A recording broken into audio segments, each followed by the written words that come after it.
Hey, good evening, Clemson fans. This is David Hood and Grayson Mann with TigerNet, the Orange Crush podcast. Why are we doing a special Monday edition? Well, Clemson just suffered its third decommitment of the 25 recruiting class when Blake Hebert, the quarterback out of Massachusetts, announced that he is headed to Notre Dame, not going to stick with Clemson. Of course, that has ramifications for the rest of the class. What's going on?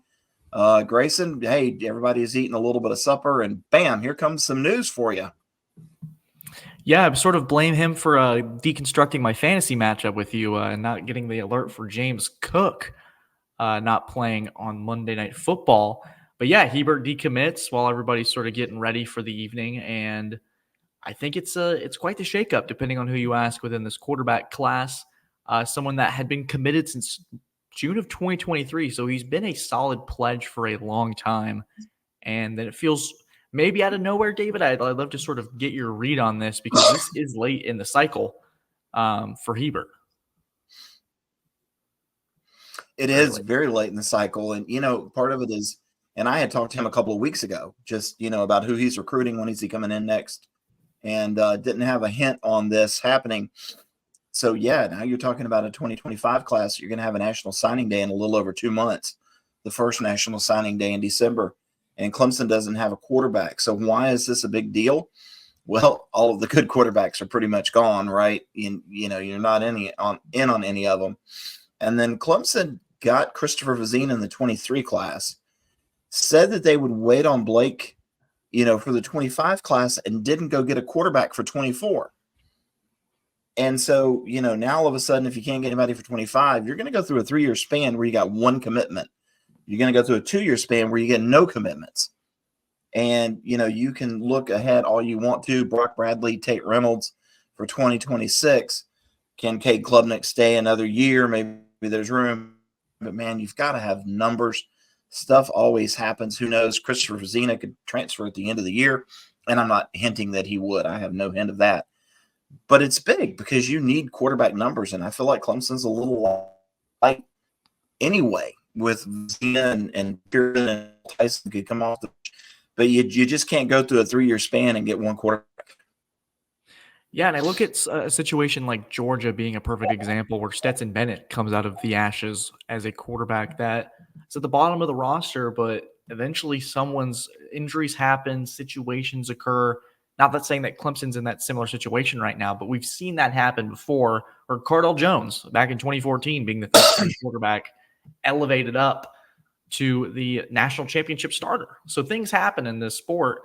And I think for Clemson, depending on who you've asked or talked to, believe that this probably signals that Klubnik is staying in 2025 instead of going to the NFL draft, which is another discussion on it in its own right. But Clemson that's certainly a major if at this moment. And Vazina's obviously, is he fine with sitting for another year? That'd be his third year potentially on the bench. Is there a mind with the portal there? Where does Pierman go? There's a lot of moving parts that I think getting a quarterback either out of the portal, or depending on there's maybe a low P4 program that you could feasibly say, hey, if Klubnik leaves, you're coming into battle Vazina for the starting job. But I think, numbers are important because we've seen Clemson in the last 3 years get hit with that injury bug. Sometimes that leaves for a year, which it appears to be somewhat so right now.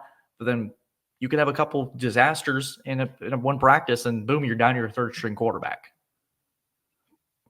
And let's get this straight. This had nothing to do with Clemson's quarterback room. This had everything to do with, Notre Dame needing a quarterback and kind of courting this guy for a couple of weeks from what I've heard. And look, Clemson's class is vulnerable. I mean, there could be other players in this class that would fall prey to, the evils of money, as my dad would put it. But it's money. It's all about money at this point. And, it's funny. I got a text message from a friend of mine who said, what happened to giving your word? Because Coach Clemson said, hey, Blake, we're going to commit to you. We're not going to recruit anybody else if you commit to us. And then, of course, he bolts at the first, chance to go get money. I'm not going to blame him for that, but I think that's why you always have to have backup plans. And, maybe we haven't seen the last of this in 25. Who knows?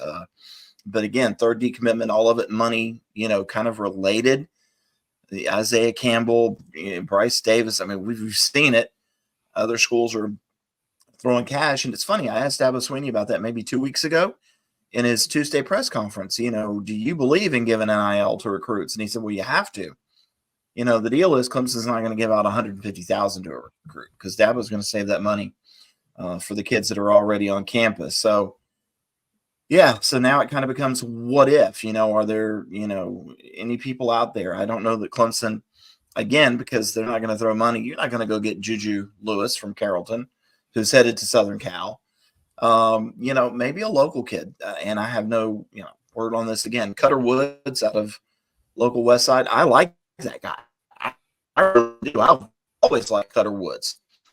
If you'd asked me a year ago, would I take him over Blake? I probably would have told you yes. He's committed to South Carolina, but maybe Clemson goes out and sees if they can somehow switch him. So big news, man. Crazy, kind of a crazy Monday night. I want to go watch Monday Night Football. Instead, we're trying to deal with all of this fallout. Just welcome to the new world of college football, I guess. Yeah, and we're going to have plenty of that throughout the week. We'll have probably more on Hebert throughout the next couple months. It's going to be an interesting cycle for Clemson recruiting. But I think that's going to do this for this quick emergency podcast. We just sort of wanted to drop our quick thoughts. And you can see on the banner below, we want to thank our sponsors for allowing us to do sort of the mini podcast here that we're doing. David and I will have a Virginia preview with a special guest down the road. And then we'll obviously have our traditional aftermath following the game. But guys, thank you so much for tuning in for this quick Orange Crush podcast. This is David Hood alongside myself, Grayson, Mann. Thanks for tuning in and have a good evening. Take care.